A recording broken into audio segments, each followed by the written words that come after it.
Good morning mga boss. Dinala sa atin na CB110. Ang history nito daw, bigla na daw nalubak yung itong motor na to, nalubak, tapos yun na, bigla namatay, wala nang kuryente. Tapos sinik ko yung spark plug, wala rin. Doon natin susi, walang kuryente talaga. Kaya tawagan ko pa, wala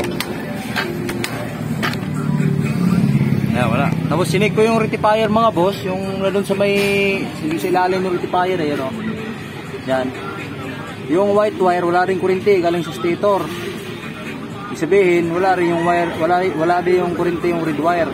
Kasi yung red wire yan yung output ng rectifier natin, yung charger ng motor. Yan, yung white wire galing sa stator yan. Silipin natin yung white wire mga boss.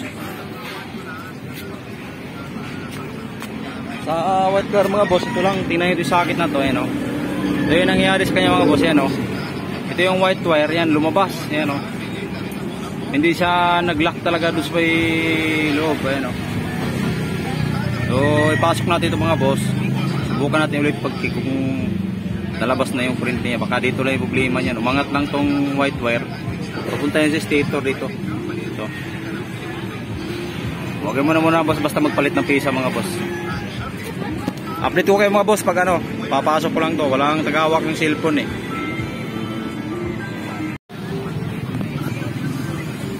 So ayun mga boss, pasok na natin yan nakalock na yan sa loob. May yan boss, may lock yan sa loob. Iangat nyo para hindi siya mahila. Tapos testingin natin ulit kung may kuryente na. Yung spark plug. Yung high tension wire. Tingnan natin kuryente kung may kuryente na. Diba? Meron na mga boss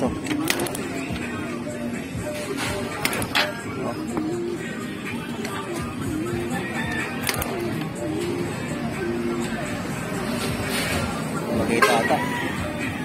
Diba?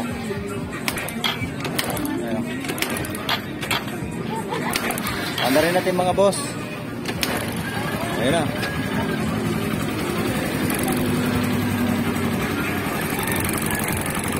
Lakas ng kuryente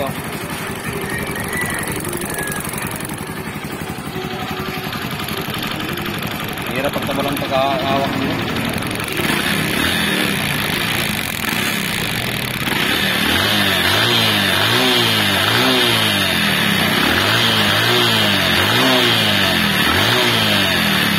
Yun lang mga boss, yan. Huwag kayong basta magpalit, sisik na muna yung supply ng kuryente.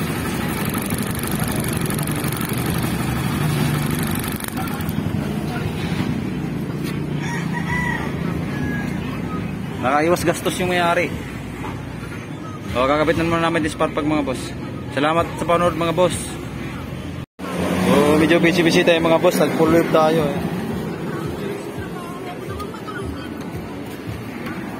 Tapos ito namang bit, ito nag error 8 dito sa may TPS. Goods na yan mga boss. Ito na lang yung brake light switch na lang kasi ayaw mag push start.